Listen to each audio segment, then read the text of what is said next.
వాళ్ళకి వరకు ఫ్రీగా చేసేవారు. ఇప్పుడు రాజకీయ నాయకుడు కూడా రికమెండ్ చేసినా కూడా డబ్బులు అడుగుతున్నారు. ఏ స్థాయిలో ఉందంటే ఆ నాయకుడితో చెప్పించుకున్నావు కదా, సరే మేము ఏదో కొర్రి చెప్తాంలే, మేము చూసుకుంటాంలే అనే స్టేజ్లో ఉన్నారు. చివరికి రాజకీయ నాయకుడు కూడా లంచం ఇస్తున్నాడు ఉద్యోగికి. కాకపోతే మన దగ్గర నుంచి 100 తీసుకుంటే వీళ్ళ దగ్గర నుంచి 25 రూపాయలు తీసుకుంటాడు. దాంతోపాటు ఆ వ్యవహారంలో ఎంత ఏడిపించాలో అంతా ఏడిపిస్తున్నారు. అంటే అధికార పక్షంలో ఉంటే కూడా ఇక దబాయించి ఎవడన్నా పని చేయించుకోగలుగుతారంటే 0.001% ఉంటున్నారు. మిగతాదంతా లంచం, అవినీతిమయం.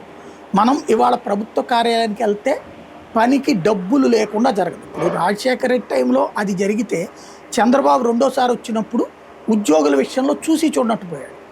జగన్మోహన్ రెడ్డి అలా పెరిగిన అవినీతిని నియంత్రించడానికి తీసుకొచ్చిన వ్యవస్థ ఈ సచివాలయ వ్యవస్థ, వాలంటీర్ డబ్బులు లేని పరిస్థితికి వచ్చింది, మళ్ళీ లంచం లేని పరిస్థితికి వచ్చింది. మళ్ళీ ఇప్పుడు లంచం విచ్చలవిడైపోయినట్టు పరిస్థితి. ఒకప్పుడు ఏ లంచాలనైతే నియంత్రించిన హీరోనో చంద్రబాబు, ఇవాళ అది అతి పతాక స్థాయికి తీసుకెళ్లిన సందర్భం. ఇలాంటివన్నీ పబ్లిక్లోకి వెళ్ళేటప్పుడు సహజంగా ఓ మంచి పాలన కావాలని కోరుకుంటారు కదా.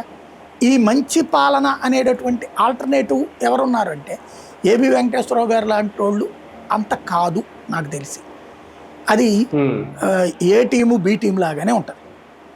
ఆయన వీళ్ళు చెప్పేటటువంటిది మంచి, దాన్ని ఏమంటారు మనం వీళ్ళని ఎలాగనొచ్చంటే క్రౌడ్ పుల్లర్స్ కారు వీళ్ళు.